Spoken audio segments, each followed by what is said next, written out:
بسم اللہ الرحمن الرحیم۔ السلام علیکم۔ حاضر ہوئی ہوں ایک اور سبق آموز کہانی کے ساتھ۔ دروازہ کھولو شہرین۔ باہر سورج آگ برسا رہا تھا۔ یہ ایک بڑا گھر تھا جس کے 3 حصے تھے۔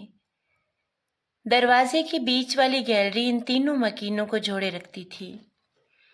اس کے دونوں تایا ان 2 پورشن میں رہتے تھے اور شہرین کی ماں کے حصے میں 2 مرلے کا پورشن آیا تھا، جو کہ ایک کمرہ، ایک اسٹور اور کچن، ایک شیڈ بنا کر جگہ دے دی گئی تھی۔ شہرین میری دی، دروازہ کھول۔ اماں نے کنڈی کھڑکاتے زور سے آواز دی۔ شہرین کا ایک بھائی چھوٹا تھا اور ایک چھوٹی بہن زرین تھی، جو کہ 8ویں کلاس میں پڑھتی تھی، اور شہرین BA کی اسٹوڈنٹ تھی۔ اس نے اماں کی آواز سنتے ہی بھاگ کر دروازہ کھولا۔ باہر اماں پسینے سے بھیگی کھڑی تھی۔ اس نے بھاگ کر روح افزا کا شربت برف ڈال کر گلاس اماں کو پکڑایا، جسے اماں نے ایک ہی سانس میں خالی کر دیا۔ اف اللہ، غضب خدا کا، اتنی گرمی ہے باہر، سمجھو جہنم آگ برسا رہی ہے۔ اماں نے شربت کے اوپر ایک گلاس ٹھنڈا پانی گٹاگٹ چڑھا لیا۔ تو اماں، کس نے کہا تھا کہ ابا کی پینشن آتے ہی بازار سے سودا لینا چلی جاؤ؟ تھوڑا ٹھنڈا ٹائم ہونے کا انتظار کر لیتی، ابا تو اوپر چلے گئے۔ یہ نہ سوچا کہ پیچھے ان کے بچے اور بیوی کیا کریں گے۔ شہرین نے بغیر سمجھے بولنا شروع کر دیا۔ پتر، تجھے اللہ کا واسطہ، خدا کا بندہ تھا، خدا نے لے لیا۔ مجھے تو تمہاری دماغی حالت پر شبہ ہونے لگ پڑا ہے۔ کون ہے ہمارا کرنے والا؟ ایک چھوٹا بھائی جو 4 سال کا ہے، یا وہ تمہارے تایا زاد جن کو کبھی فرصت نہیں ملی کہ چھوٹے چچا کی اولاد کی کوئی ضرورت ہی پوچھ لے؟ شہرین کے دونوں تایا زاد اظفر اور اجمل تھے۔ بڑے تایا، جن کا نام اکرام تھا، وہ سرکاری نوکری پر تھے۔ انہوں نے حصے میں جو 2 مرلے ملے تھے، اس میں 5 مرلے کا 7 والا گھر خرید کر ملا کر بہت اچھا گھر سیٹ کر لیا تھا۔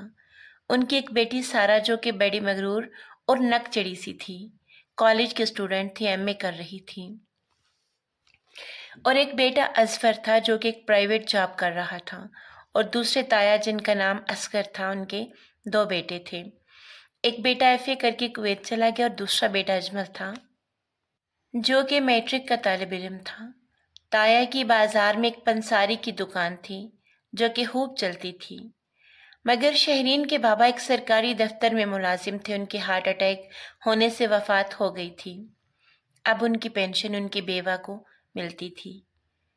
شہرین کی والدہ جیسے تیسے کھینچ کر اس پینشن سے گزر بسر کر رہی تھیں۔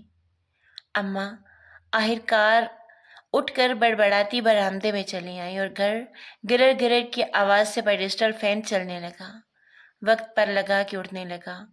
وقت کا کام تو گزر جانا ہی ہوتا ہے نا۔ شہرین نے BA کر لی اور ایک پرائیویٹ اسکول میں جاب کرنے لگی۔ زرین نے میٹرک کر لی اور کالج جانے لگی۔ اچانک ایک رات اماں کی طبیعت خراب ہو گئی۔ شہرین نے بھاگ کر تایا اکرام کا دروازہ بجایا۔ رات کے 3 بجے انہوں نے دروازہ نہ کھولا تو شہرین بھاگ کر دوسرے تایا کے گھر گئی، جو کہ نیند میں تھے۔ اس نے زور سے دروازہ بجایا تو انہیں کھول دیا۔ کیا ہوا ہے اتنی رات کو؟ اتنی زور سے دروازہ کیوں بجایا تم نے؟ وہ باہر نکلتے ہی زور سے دہاڑے، وہ اماں کی طبیعت خراب ہو گئی ہے۔ شہرین نے زاروں کی طرح روتے ہوئے کہا، لو جی، اچھی بلی تندرست تمہاری ماں کو کیا ہو گیا؟ بھائی ہد تو گیا، پیچھے مصیبت چھوڑ گیا۔ وہ بڑبڑاتے ہوئے شہرین کے پیچھے گئے۔ جب کمرے میں آئی، اماں بے سود تھیں۔ انہوں نے اجمل کو بلوا کر گھاڑے میں لٹایا اور ہاسپٹل لے آئے۔ آپ کی اماں کو دل کا دورہ پڑا ہے، ڈاکٹر نے ایمرجنسی روم سے باہر آتے ہوئے کہا۔ پلیز ڈاکٹر صاحب، میری اماں کو بچا لیں، کچھ بھی کر کے۔ شہرین کی ہچکیاں بند گئیں۔ انشاءاللہ آپ دعا کریں، سب ٹھیک ہو جائے گا۔ ڈاکٹر نے شہرین کو تسلی دی۔ اس کے تایا نے اس کے سر پر ہاتھ بھی نہ پھیرا اور اجمل کو بٹھا کر گھر چلے گئے کہ میری تو اپنی طبیعت ٹھیک نہیں ہے۔ اجمل، جو کہ اب FA کر کے ایک پرائیویٹ نوکری کر رہا تھا اور ان سے قدرے بہتر تھا، اس نے کہا، شہرین آپی، چچی ٹھیک ہو جائیں گی، آپ خود کو سنبھالیں، ورنہ زرین اور علی کا کیا ہوگا؟ اگر پیسوں کی ضرورت ہے تو آپ مجھ سے لے لیں۔ شہرین نے کہا، شکریہ بھائی، آپ نے اتنا کہہ دیا بہت ہے،